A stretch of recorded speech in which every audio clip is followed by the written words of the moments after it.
Welcome to Disaffected. I'm Joshua Slocum, and this is the show where we talk about politics, culture, and relationships through a psychological lens. For years now on this show, we've talked about how sane people have to start saying no to the unstable, the manipulative, and the cult inductees. Majority of people have a major handicap when it comes to dealing with provocateurs, graspers, and other people who are operating in bad faith. Problem is they don't actually accept that there are bad people or people with bad intentions. Or they don't accept that there are people who are actually brainwashed by cult ideas to the point where those people are at least temporarily incapable of being reasoned with. You cannot reason with them together. You can't discuss things. You can't talk out the problem with them. You can't offer them a new perspective. You can't expect them to be willing to reconsider. You can't have that conversation with these people. Why can't you have it? Because people like this are not thinking even when they believe that they are thinking. They are entirely inside emotion. And the words that they use are just scaffolding to protect their emotions from being challenged or from being recognized as emotions. They even believe that they're thinking. Most of these people aren't deliberately and consciously lying. Most people aren't trying to be thought-free, emotional reactionaries. Most people aren't sociopaths. But they are not actually thinking.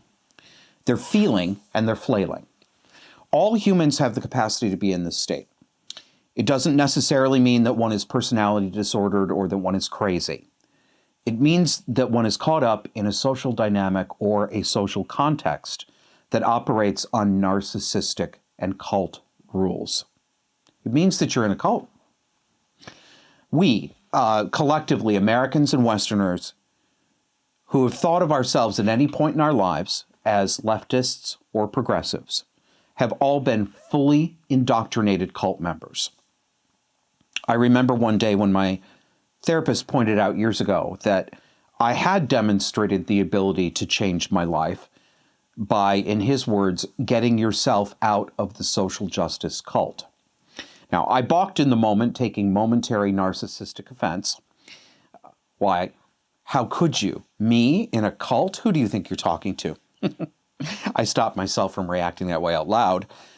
And it was obvious in about 2 more seconds that he was right. I had been in a cult, and everyone like me was in the cult too. It was bracing. It was a whole new and unwelcome way of seeing the truth about the situation. But it wasn't unwelcome for long, because the truth actually does set you free after you get over your initial snit about it. This is a much harder sell to the general public than it was to me in the privacy of my shrink's office.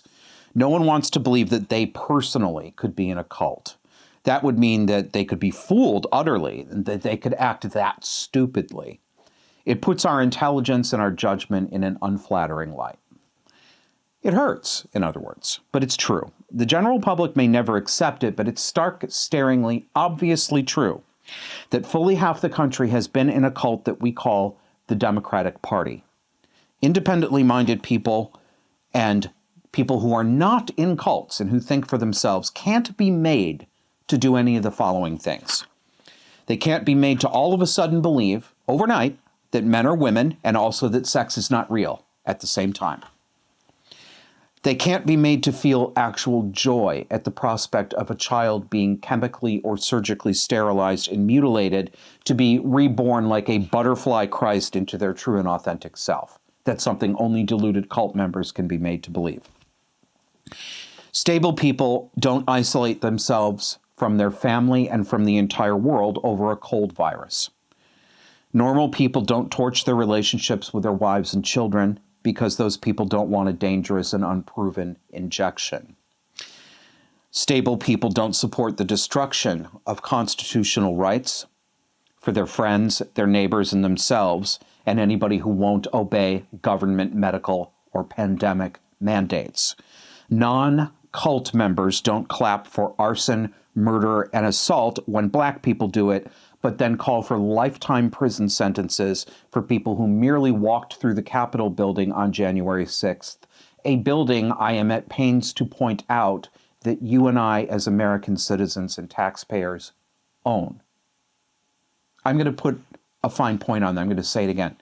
You, listening to me, and I, we own that building. I think we've forgotten things like this. I could go on with this list, but that's not necessary. Only the deranged and only members of a cult act this way. So yes, the left half of the country has been in a cult that is just as much a cult as the Branch Covidians, the Hare Krishnas, the Heavens Gators, not in something cult-like, but an actual textbook cult. And one that's more dangerous and deranged than many of the cults that we make fun of for having wacky supernatural beliefs. Half of them aren't as dangerous as this one. So these people cannot be reasoned together with. They cannot be given new information, because the problem is not misinformation. The problem is not low information or misunderstanding facts. This entire condescending construct of the low information voter was never true. You know this because of the volatile emotional reaction that you get from such people in your life when you offer a gentle, factual, non-personal correction. You still get a violent emotional reaction.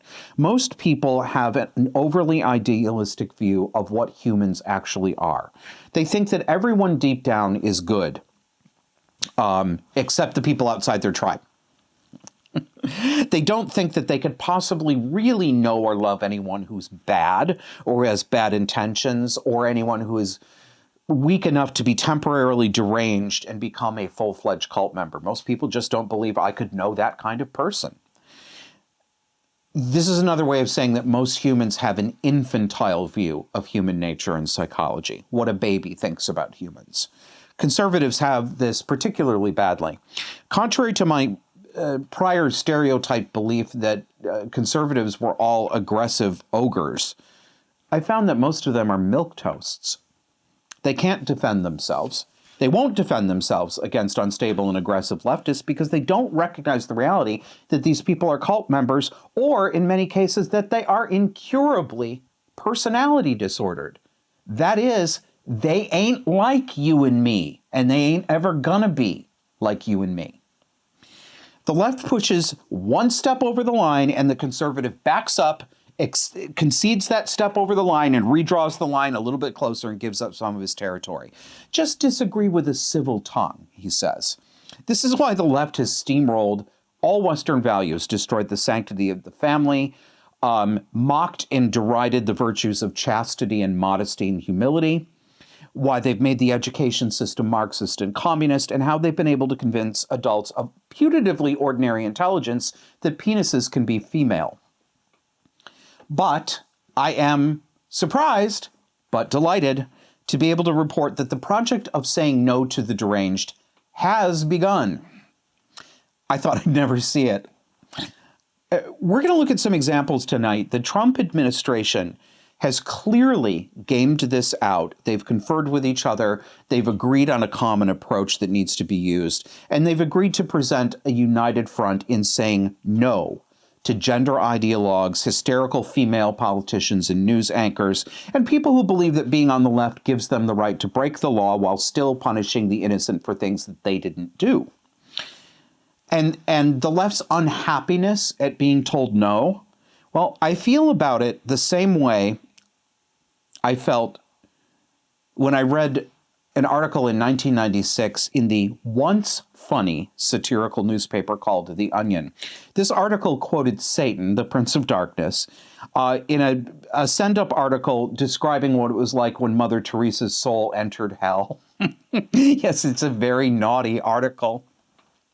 When asked how he would describe listening to the torment of the saints, Satan said, "It is succulent and delicious." Let's taste some.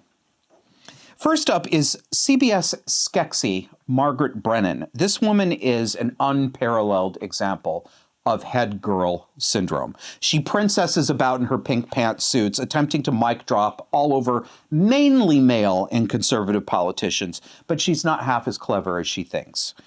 You will recall her dripping contempt during the vice presidential debate between J.D. Vance and Tim Walz that aired on CBS, moderated with co-shrew Norah O'Donnell. This was the night on which Margaret Brennan of CBS scoffed at J.D. Vance for his correct and factual claims that Haitian illegals in Ohio had been observed stealing pets and park geese and eating them. That did happen. It was real. It was not a myth. It was not fake news. But Brennan would not allow that. She wouldn't allow J.D. Vance to explain and defend himself and decided to just cut his microphone. Women like Brennan hate men, and they are primarily motivated by the desire, metaphorically or literally, to stomp on their balls with spike heels. That is, in fact, what motivates them. Here's that clip from the debate. Watch again at the end of this about 30-second clip while Margaret Brennan gurns with pleasure, telling Vance that the audience can't hear him anymore. That is not a person coming in, applying for a green card and waiting for 10 years. That is the facilitation of illegal immigration, Margaret, by our own... Thank you, Senator, for describing the legal process. We have so much to get to, Senator. Those laws have been on the books since 1990. Thank you, gentlemen. The CBP app has not been on the books since 1990. Look at her. Look at her. Gentlemen, the audience can't hear you because your mics are cut. We have so much we want to get to. Thank you for explaining the legal process. Gentlemen, no, it can't because your mics are cut. Thank you, Senator. Well, the worm has turned.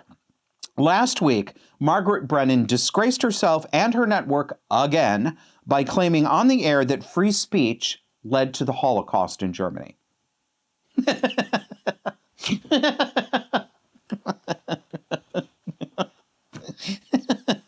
She really... It's so fucking stupid. She really did say it. But what... excuse me. What Margaret was not expecting when she flapped her gums at Secretary of State Marco Rubio was the fact that he wasn't going to let her get away with it. Marco brought his balls to the table. Check it out. Well, he was standing in a country where free speech was weaponized to conduct a genocide. And he met with the head of a political party that has far-right views and some historic ties to extreme groups.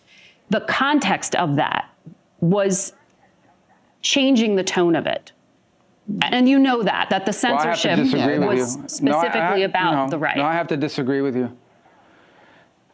Free speech was not used to conduct a genocide. The genocide was conducted by an authoritarian Nazi regime that happened to also be genocidal because they hated Jews and they hated minorities and they hated those that they had a list of people they hated, but primarily the Jews. There was no free speech in Nazi Germany. There was none. There was also no opposition in Nazi Germany. They were a sole and only party that governed that country. So that's not an accurate reflection of history. Marvel at this. This is the year 2025. This woman on your screen, Margaret Brennan, is allegedly a fully grown adult woman, allegedly educated. She's part of the, well, not just the professional, respectable class, the elite class. And our Secretary of State has to correct her that no, American-style freedom of speech did not lead to the extermination of 6 million Jews and millions of other undesirables. This just happened. This is real. Amazing. Are you ready for more delectation? President Trump was at a lunch meeting this week, making it clear that when he signs lawful executive orders, that they will be obeyed. Democrats don't have the option of declining to comply, no matter how many times they type #resist. Recall that Trump signed an executive order a few weeks ago depriving states of federal funding, that is your taxpayer dollars, if they allow boys and men to compete in girls and women's sports, and reminding the public that the government does not recognize the false identity categories called trans girls or trans boys, that is not real. He wrote that is a lawful executive order, and the left is going to kneel and obey. They say they're not, but they're going to be made to obey. It's early days for these Democrats who've gotten used to being above the law, and they think they can still get away with it, so I'm not really surprised. Take Janet Mills, governor of Maine. She's been #resisting the effort to protect girls from boys in their locker rooms because she's an authoritarian leftist cluster B freak. Her problem, though, is believing that she has options that she doesn't actually have. We're going to come back to Janet Mills in a few minutes, but first I want to describe the bigger problem. Open defiance of the federated system of power in the United States has become surprisingly popular among Democrat states. You would think that the governors and legislatures in blue states were completely unaware of the existence of the supremacy clause in the Constitution, Article 6, Clause 2, which establishes that when federal and state laws conflict, federal law controls. The blue states do actually know this, of course. It's just they've been allowed to get away with openly violating the Constitution and federal law for years under the Biden administration. The Biden administration itself openly defied federal law, openly defied immigration law, openly overreached its power to shut down the ability of landlords, for example, to evict people who didn't pay their rent during the alleged pandemic. It was just brazen. And so-called sanctuary cities and states are the preeminent example of this. These states and cities have opened their borders to illegal aliens in defiance of federal law, with absolutely no care at all to what it does to their citizens in the state. They refuse to cooperate with federal immigration officials. They won't turn over illegals to the Immigrations and Customs Enforcement, or ICE, even if ICE has marked them for deportation. They won't give the feds any information about them either. It's incredibly brazen, but it's becoming normalized since the Biden administration itself was violating federal laws by ushering in, and in many cases actually chartering planes to fly at least 10 million illegal aliens into this country over 4 years. Now, with the appointment of hard-ass Tom Homan to oversee the border crisis, the Trump administration has made it clear that defying federal law is not an option. It isn't going to be tolerated. It's not on your menu of choices. You don't have access to it.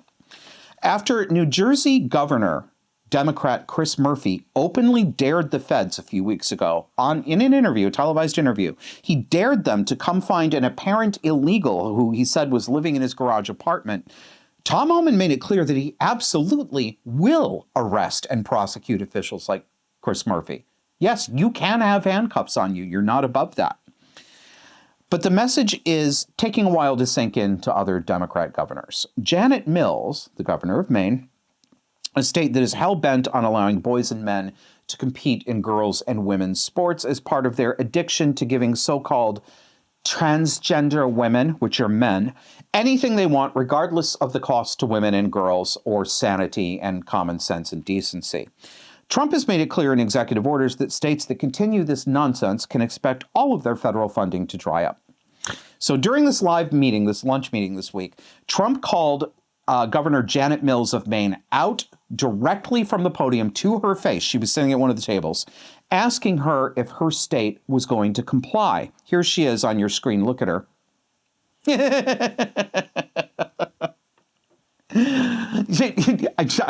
have to do it.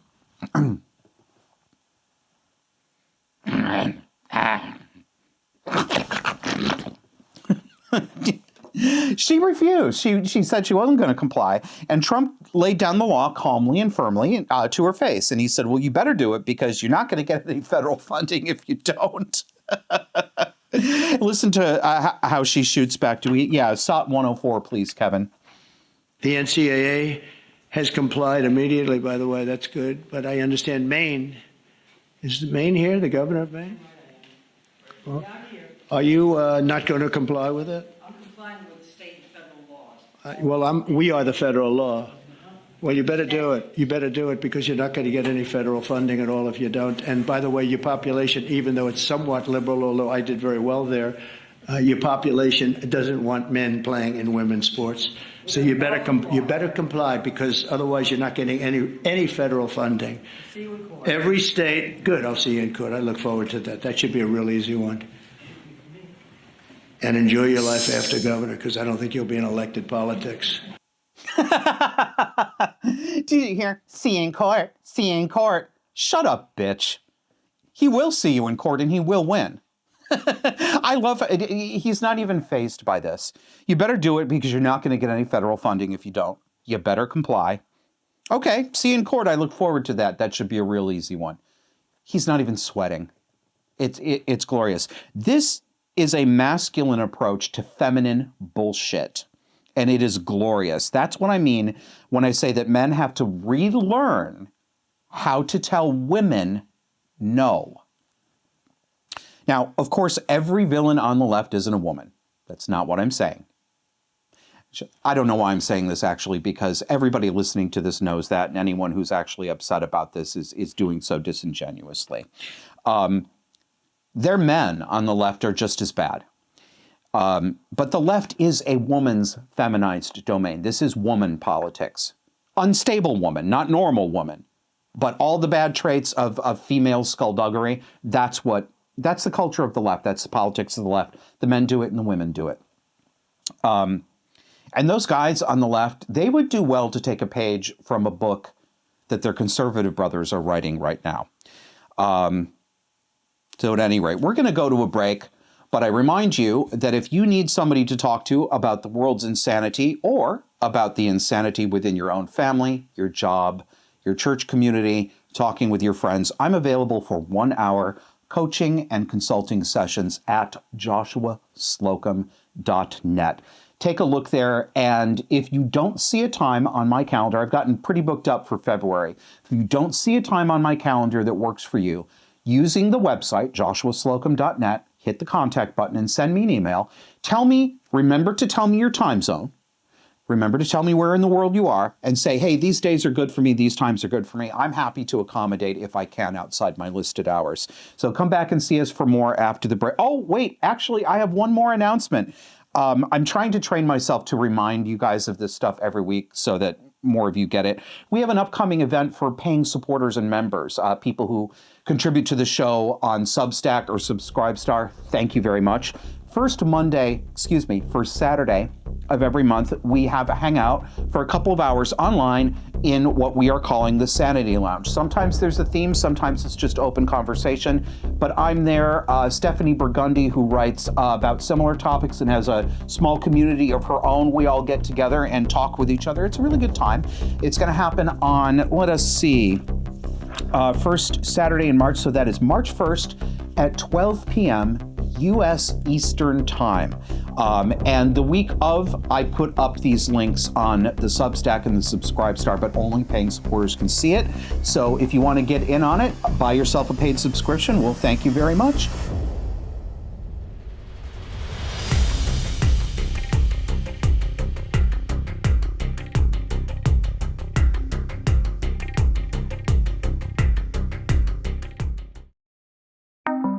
Disaffected is now streaming on X.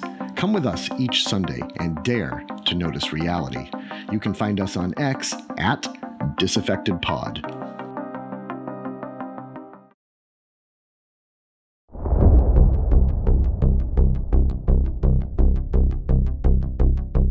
Welcome back. We're not done winning yet. I have another delicious example of leftists being put... Oh, actually, you'll have to wait for the third block of the show. I do have another example of leftists being put in their place, but I got out of order here. So let's go have a check-in with our Congresswoman who brings the hood to the House, Miss Jasmine Crockett of Texas. Her ratchetness made an appearance on ABC News this week to object to Elon Musk and the Department of Government Efficiency, or DOGE. She very much does not approve of the idea of giving Americans a check in the mail for up to $5,000 taken from the savings that DOGE has managed to achieve by cutting waste in government. Cutting out wasteful things like millions of dollars for sex changes in Guatemala, or a transgender affirming play to be mounted in Ireland. No, I'm not making that up. Yes, those are real things. Yes, the government did spend millions of dollars of your tax money and mine on each of those things. So ABC News asked her what she thought, Ms. Crockett, of the idea of writing a $5,000 check back to the taxpayer. Here it is. Now, President Trump says he likes the idea of giving some of the savings from DOGE back to Americans as kind of a dividend. Would you support that? Listen, he's just telling a lie. He's not the one that had anything to do with the $1,200 refunds that people had during the midst of COVID that was done by a Democratic House and Democratic Senate. Right now, what they're going to do is say, hey, we want to give you a refund, but Congress won't let us because they already know that there's just no money for that. The only reason that those refunds came before was because we were living in different times. This was a time in which hopefully we won't ever go through again. We had a once in a lifetime pandemic. The bad part is that I don't know if it's once in a lifetime because we know that Ebola, unfortunately, was detected right here in New York here recently. And if we continue down this road of getting rid of scientists or deciding that we don't want to rely on experts as it relates to what they're telling us to do, or we don't want to deal with vaccines and medicine in this country, then we may be facing not only our next pandemic, but our next 2, 3, or 4 pandemics because of their incompetence. So no, we are not in the business of giving out money. And honestly, I don't know what $5,000 will do for you. Okay.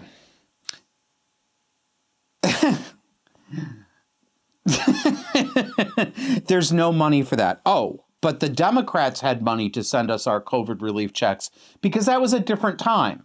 No, Ms. Crockett. It's because the Biden administration literally printed dollars that didn't exist before, not backed by anything. Literally. Printed them on paper, wrote them in digital ledgers. They just made dollars up and gave them to us, which is why there's inflation. She says, we are not in the business of giving out money, really, except to Guatemalan trannies and non-binaries in Ireland who want to put on a play. We're not in the business of giving out money, and honestly, I don't know what $5,000 would do for you. You don't, do you, bitch? Well, let me tell you what it'll do for me. It can buy me a new well pump for the well that puts running water into my house. It could pay for 2 years' worth of flood insurance, which I need. It could give me an emergency fund for the next time if I lose a tooth and need to replace it or have a medical emergency. I know that $5,000 doesn't seem like very much to you because it can only buy you one of those conspicuously branded Louis Vuitton suits you like to wear. Vulgar. But to ordinary people, that $5,000 can be the difference between life and death. This is, of course, the same Jasmine Crockett who believes that we did have money and that we should spend it giving black people reparations. So this is from the National Review in April of last year, graphic 202, Kevin. Democratic Congresswoman suggests black Americans should be exempt from taxes as a form of reparations. So black people shouldn't have to pay taxes because their great-great-great-grandpappy was a slave. Well, neither should I, since a gay couple was arrested and thrown in jail in Massachusetts for doing sodomy 80 years ago, and I have been living with the consequences of intergenerational trauma ever since. Pay me. From this article from the National Review, right after endorsing the idea of giving black Americans a tax exemption, Crockett began to realize the pitfalls of the plan and noted that many poor black Americans aren't paying taxes to begin with. So here's her actual quote. If you do the no tax thing for people that are already, say, struggling and aren't really paying taxes in the first place, it doesn't really... But I think that we first need to do a study. We need to be very thoughtful, Crockett said. She cautioned at the possibility of states devising their own plans and called for consistency between federal and state legislation. Okay, well, back to the hood for this week, Crockett. Now we're going to talk about a judge using gay stuff to defend trannies. It's going to take years of saying no before we can truly defang the left. Right now, there are hundreds of federal court judges who are appointed by Barack Obama, appointed by Joseph Biden, who are overreaching and exceeding their judicial authority. They're hashtag resisting Trump's lawful executive orders. They're stopping him from firing federal workers, even though he is literally the CEO of the executive branch for which these federal workers work. I've got to stop saying workers so much. That has crept into all of our vocabulary, and it happens to me too. That was a Marxist introduction. Workers of the world unite. Staff employees. These people have zero respect. These judges have zero respect for the co-equal status of the three branches of government. They intend to neuter the executive. Constitution be damned. One such aggressive and pugilistic federal judge is named Ana Reyes. Also, she would like you to know that she is the first openly gay federal judge, as if, like you couldn't tell, look at her. So-called civil rights groups have sued the Trump administration over its ban on transgender members in the military. And they are correct. They're right and reasonable to ban transgender people from the military. Mental illness and physical dependency on complex and expensive pharmaceutical medication and treatments does not make you suitable for military service. I'm not suitable for military service. They won't let a diabetic or an asthmatic join the military for the same reasons. And you're going to tell me a sex change freak is definitely ready to serve? But acknowledging the mental and physical fucked upness of trans people is just not allowed in liberal land. So according to Fox News' reporting on this hearing, Judge Reyes was clearly on the side of the plaintiffs and was working hard to help the government win, or to help the plaintiffs, not the government, the civil rights groups, to win their case. Here's a few excerpts. U.S. District Judge Ana Reyes harshly questioned the Trump administration at length over the order, demanding to know whether it was a, quote, transgender ban, and if the government's position is that being transgender is, quote, an ideology. Oh no, an ideology? Do you think being transgender is an ideology? I can't answer your question because it is malformed. It is ill-posed. There is no such state of being as being transgender. That's not real. It's not real. What is it? What is it? Tell me specifically what being transgender is. And with no reference to, I like to wear the opposite sex's clothing, or I think my emotions are more like a woman's even though I'm a man. No, I need you to tell me specifically what being transgender is. Nobody can, because it isn't real. Next quote.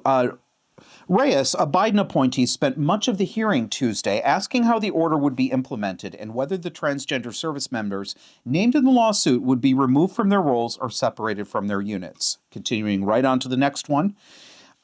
Here's a quote from her. Can we agree that the greatest fighting force that world history has ever seen is not going to be impacted in any way by less than 1% of soldiers using a different pronoun than others might want to call them? Judge Reyes asked DOJ attorney Jason Lynch. That is a dishonest feint. She is being consciously and knowingly disingenuous. She's an unprofessional and sarcastic bitch, too. This is apparently judgely behavior now if you're a girl boss. Next quote. At another point in the hearing, she challenged lawyers for the Justice Department to find her a declarant or any commissioned officer who would get on the stand and tell the court that they've been harmed by the pronoun use of transgender military members. Quote, I'll get you a box of cigars, Reyes told Lynch. A box of cigars. Do you see the deliberate sexist needling? Go back and think about it. Judge Reyes then threatened the government that if they did not promise her in this court hearing that no tranny will be removed from their position in the military, that she's going to have a hearing next week to put an injunction on Trump's entire executive order. The judiciary does not believe, apparently, that the commander-in-chief is the commander-in-chief. It's blatant overreach. Her actions are unconstitutional. Now, we've got an update on a story we brought you last week on the so-called Zizian cult, We told you about a cult of vegan transgenders who've been murdering their way across the country. Yes, it is John Waters' pink flamingos in real life. Yes, that's not a funny, it's not a joke, it's just actually real. This group of 5 or 6 people includes men and women, but each of them, every single one of them says that they are the opposite sex. They're all trans. They congregate around an apparently charismatic weirdo named Jack LaSota, or Ziz, who believes in vegan, transgender, transhumanism. One of the group is wanted for allegedly murdering his or her parents. I'll tell you why I'm saying his or her in a minute. Another one, a young woman, is awaiting trial for murdering Border Patrol agent David Mayland in Vermont in January during a traffic stop.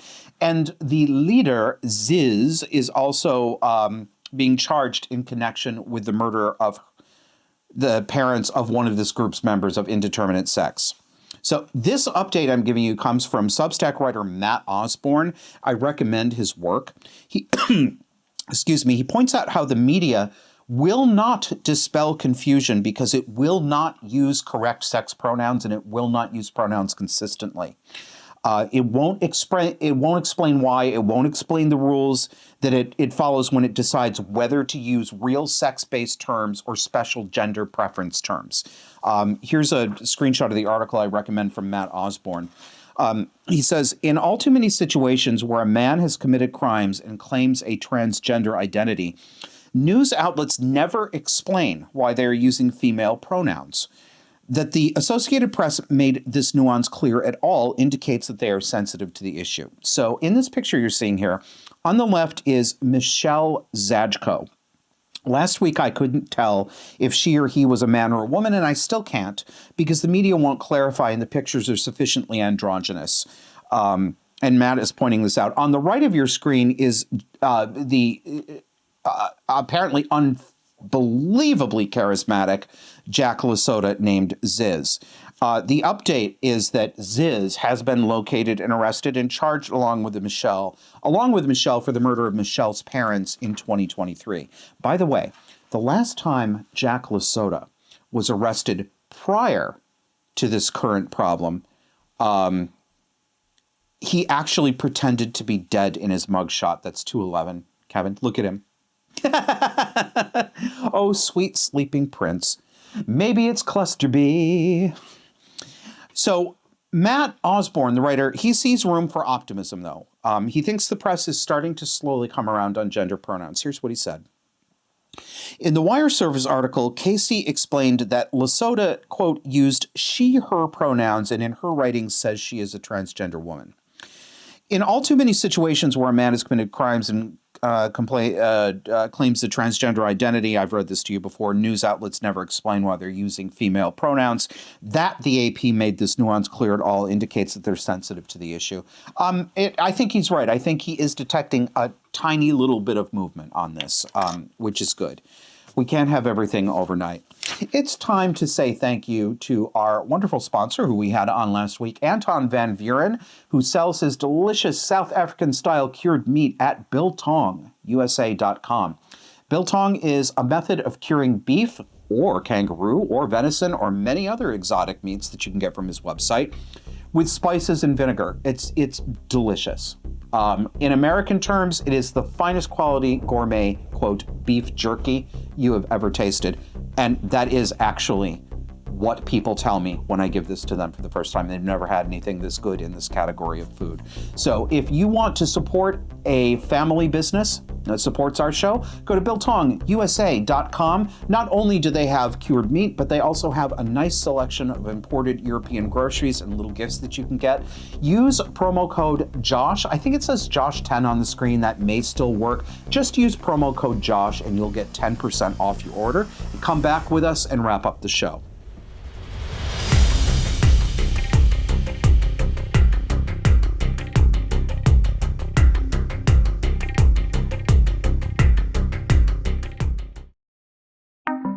Disaffected is now streaming on X. Come with us each Sunday and dare to notice reality. You can find us on X at DisaffectedPod.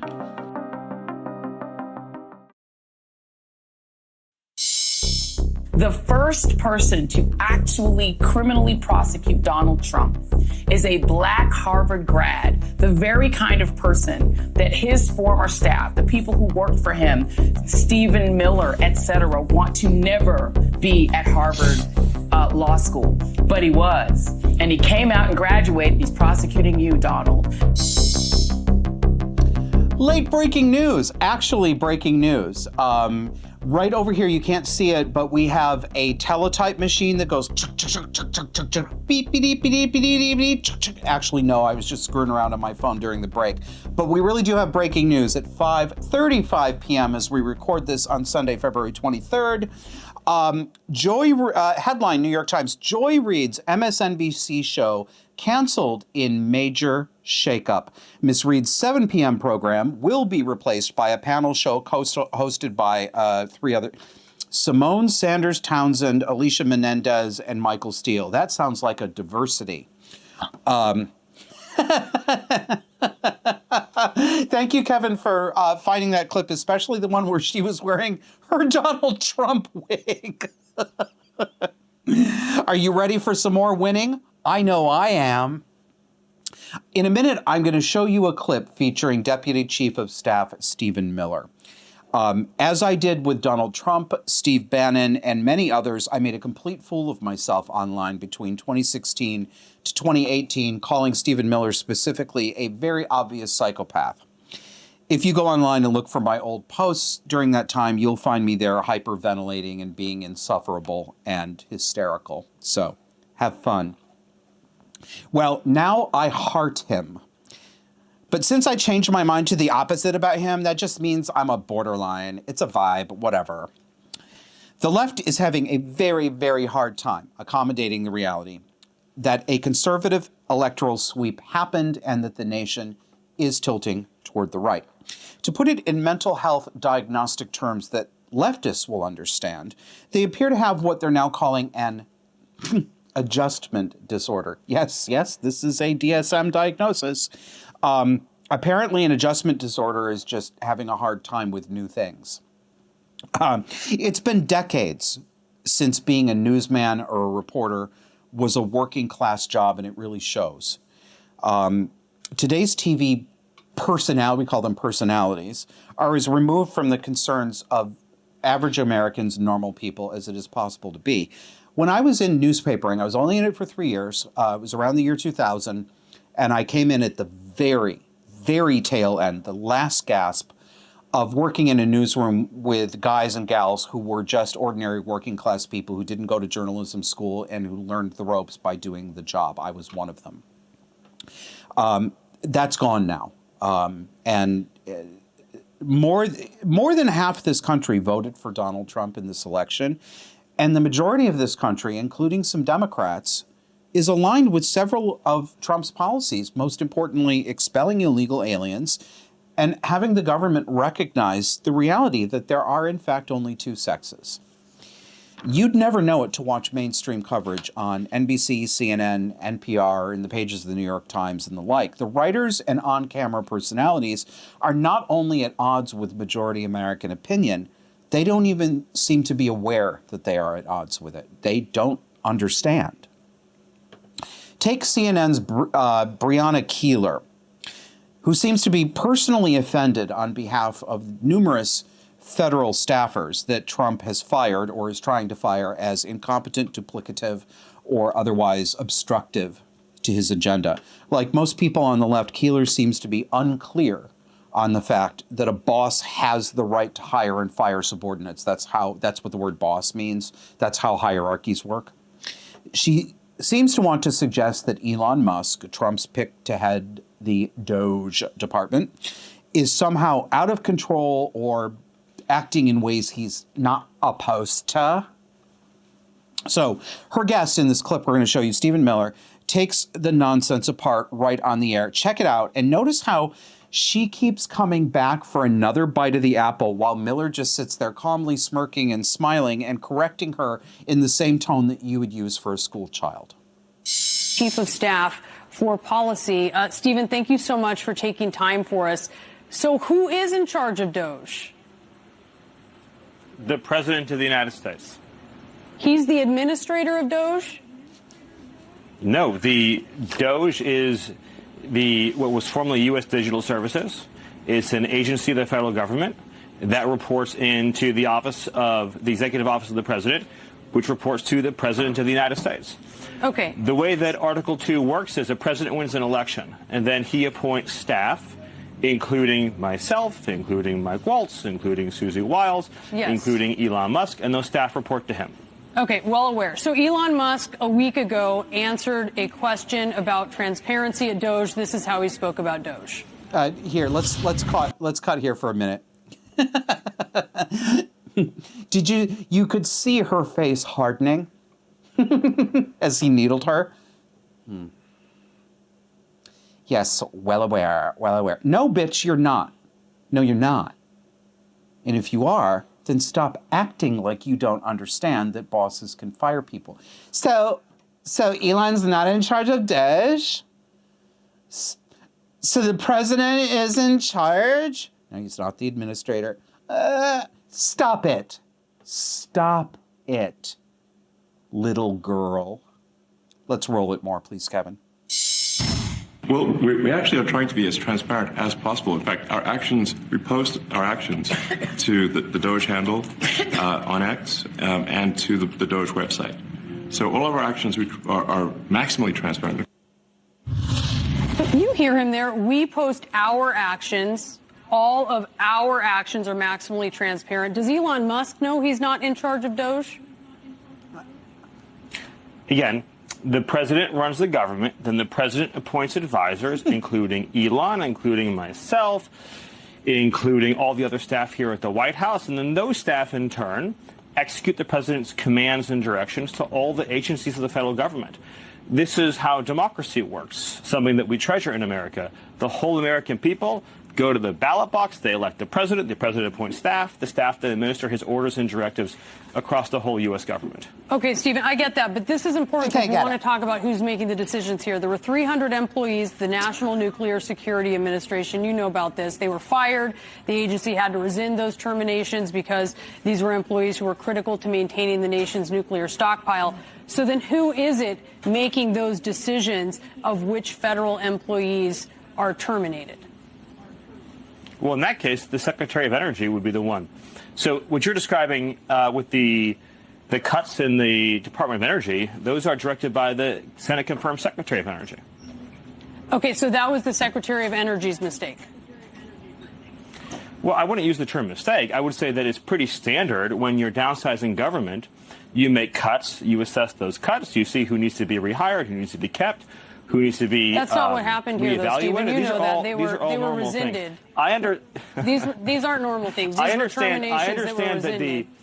I understand that even a temporary interruption in federal employment is a great crisis and catastrophe for you and for CNN.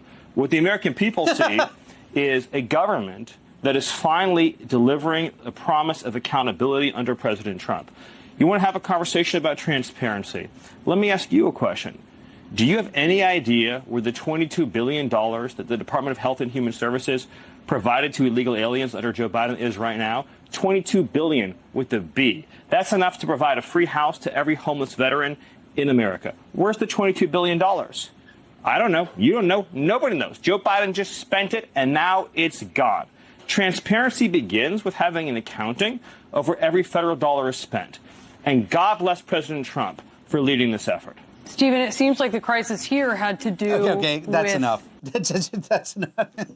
You see, Stephen, it seems like the crisis here. This is... Okay.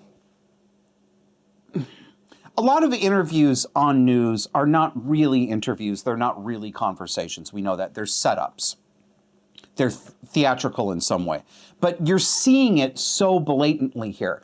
She is unwilling. She's telegraphing that she is unwilling to take in information and respond to that information. She has an agenda. That agenda is this is a crisis. I don't think we played that for you, but there was one part during this where she's like, well, it's not a crisis for me personally. This isn't personal for me. Yeah, Brianna, it is personal for you. We can tell by the look on your face, okay? We can tell it's personal for you. It's personal for CNN. I mean, this is what I mean. These people on the air, that's not an adult. That's a child. That's a child. They're all children. All right. Let's switch gears here.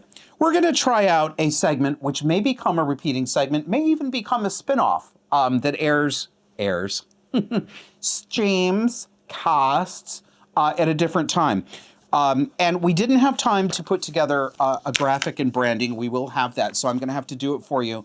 Just pretend your screen is on freeze frame. We're calling this segment Pedantic. It's me ripping up everyone's illiteracy. So, I want to talk about the word experience and experiencing. God, kill me. It's everywhere. So this week I was editing a news story for my side gig and read this quote. This is 302, Kevin. A Delta Airlines regional jet experienced a harrowing crash landing. No, it didn't. It's an object.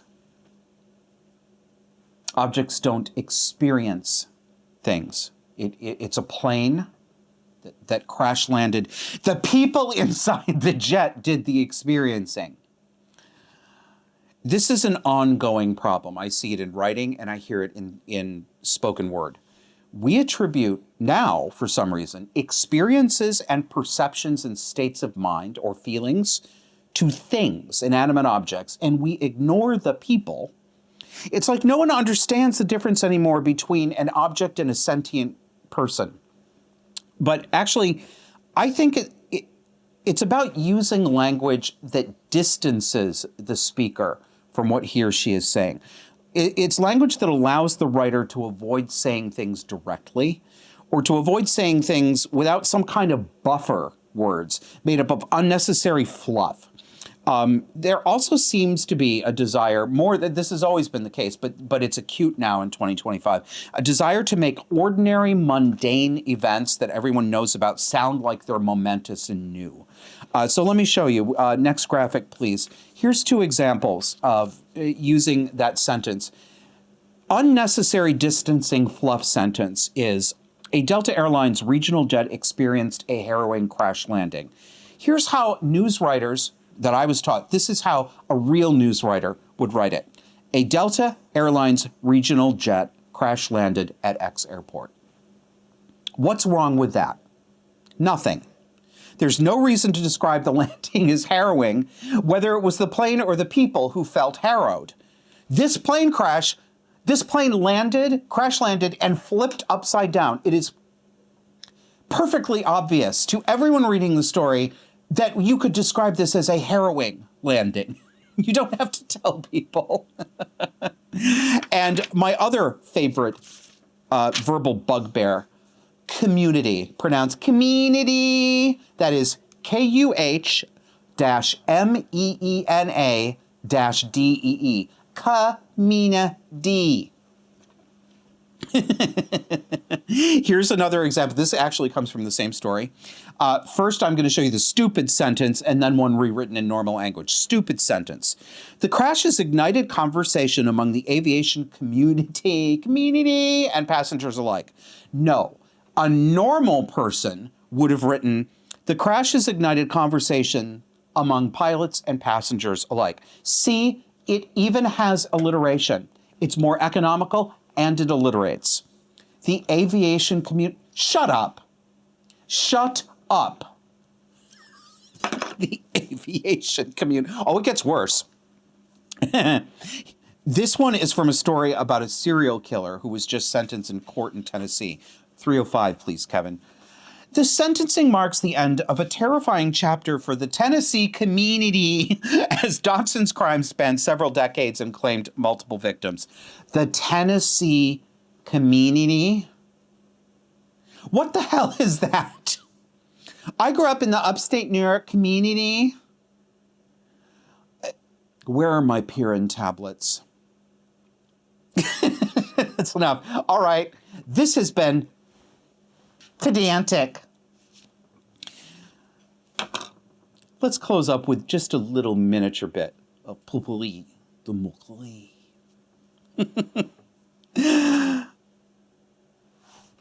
Are you ready? I am. Because it's all about mockery. And I've got lots of it. All right, thank you.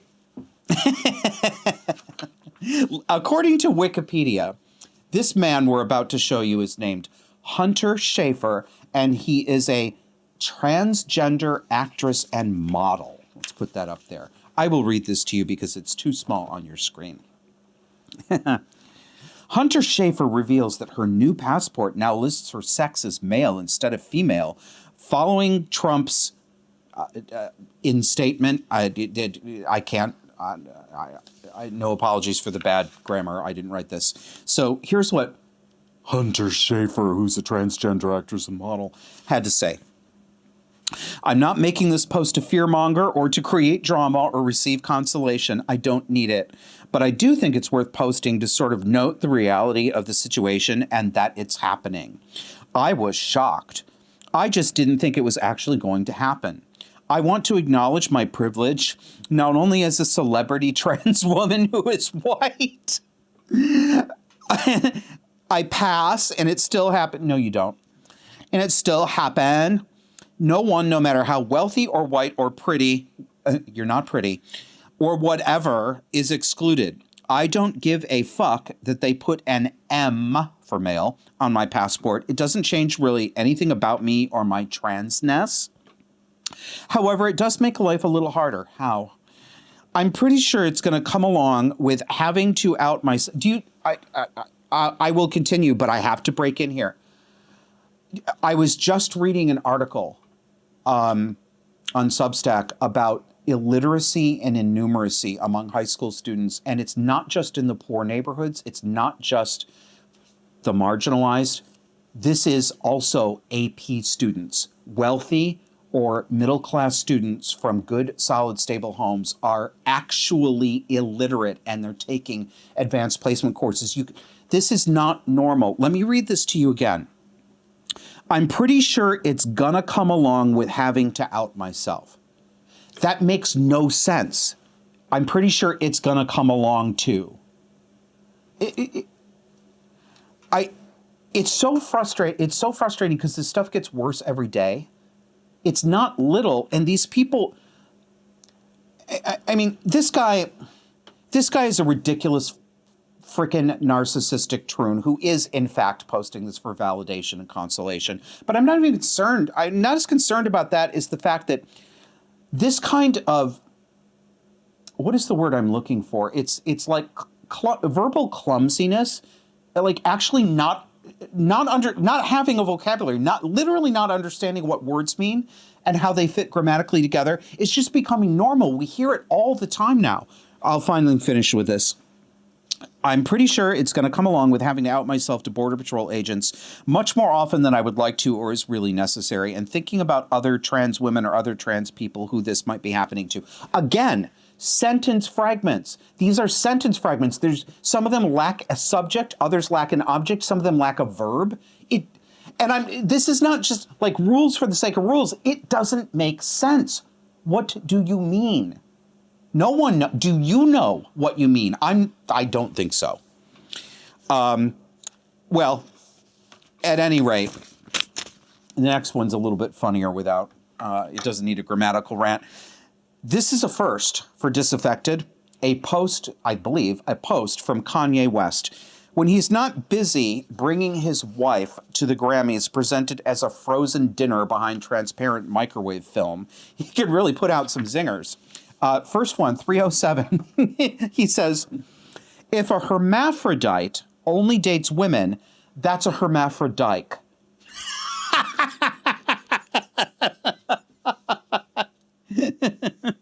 Yes, actually, I don't think it's funny. I think it is hilarious. I like the next one even better. He says, you telling me if you were a hermaphrodite, you wouldn't stick your dick in your own pussy?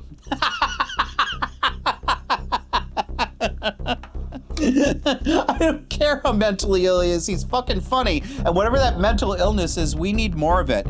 That's the show. And as a reminder, upcoming event for paying supporting members. And you can do that by signing up at disaffectedpod.substack.com or subscribestar.com/disaffected. Join us for our monthly member get-together meetings, first Saturday of every month. Next one happens Saturday, March 1st at 12 p.m. Eastern Time. We meet in a place online we call the Sanity Lounge, and I post the links and the directions on Substack and Subscribestar the week of. Thank you, everyone, for watching and listening. We'll see you next week.